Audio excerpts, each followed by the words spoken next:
So let's take a look at how populations evolve. And this is called population genetics. That's a study of the percentages of genes in a population, because evolution is a genetic change in a population over time. So how can we measure that? We measure that by looking at the percentages of the genes that population has.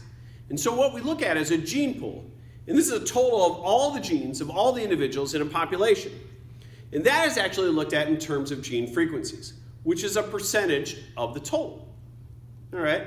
Now, one of the things about this is that sexual reproduction alone cannot bring about a change in allele frequencies. All right? And allele frequencies is really what we're going to look at to see if evolution has occurred or not. And there's equations that we use in trying to determine this. And this is known as the Hardy-Weinberg Equilibrium. And what Hardy-Weinberg Equilibrium states is that an equilibrium of allele frequencies in a gene pool will remain stable in a sexually reproducing population. So what it says there is essentially something else besides sexual reproduction has to cause a change in the allele frequencies, right? And so why we look at Hardy-Weinberg is Hardy-Weinberg is kind of our, it's our control group. We're saying if we go into a population, we measure the genes of that population, or the percentages of the genes in that population, and we come back several generations later, and those genes, gene percentages are still the same, then evolution has not occurred. But if they're different, then evolution has occurred. And so here we're looking at two equations. The top one is looking at allele frequencies, and that's really going to tell us if evolution has occurred. And the next one is the genotypic frequencies. So these are the things that we can actually get to, though. So where P here is equal to the frequency of the dominant allele, Q is equal to the frequency of the recessive allele. So if you take the frequency of the dominant allele and the frequency of the recessive allele, that's going to equal 1 or 100%. P squared is the frequency of the homozygous dominance in the population. 2pq is the frequency of the heterozygous individuals in the population. And Q squared is the frequency of the recessive, homozygous recessive individuals in the population. So if you add all those together, that will also equal 1 or 100%. Go to the next video to look at how to do Hardy-Weinberg problems. Hardy-Weinberg does make several assumptions.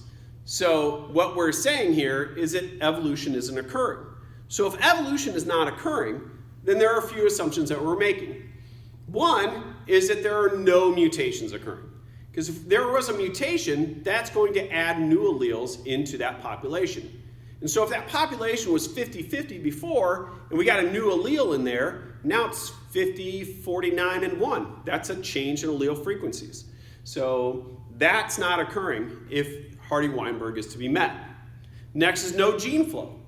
Gene flow is a sharing of genes between populations through interbreeding. So there's no individuals coming in, that's immigration, and there's no individuals leaving, that would be emigration. So even if individuals are coming in and out, they could be carrying new genes or taking genes out, or they could simply just be changing the percentages of those genes in the population. If it was 50-50 and all one type of leaves, it could become 60-40. Next, we have random mating. So all individuals pair by chance. So what that means is every egg in the population has an equal opportunity to match up with every sperm in that population as well. Now there are some situations in which that occurs, but it's not super common. Next is there's no genetic drift. And genetic drift is a change in the allele frequencies of gene pool due to chance. All right. So this is one of the things that we talked about when we talked about genetics. So if you have two heterozygous individuals, they have a 25% chance of somebody who having an offspring that's homozygous dominant, a 25% chance of having somebody who's homozygous recessive, and a 50% chance of having somebody who is heterozygous. So if they have two children in a row that are homozygous dominant, well, that recessive gene, that recessive allele, has now left the population. So that would be an example of a genetic drift. Next, there's no selection. So no natural selection. So there's no selective forces are going to favor one genotype over another. All right? So Hardy-Weinberg is rarely, if ever, met. And any deviation from Hardy-Weinberg shows that evolution has occurred. And so that's what I said. We go into a population, we check their genetics, we come back at a later date, we check their genetics again. If they're the same, evolution hasn't occurred.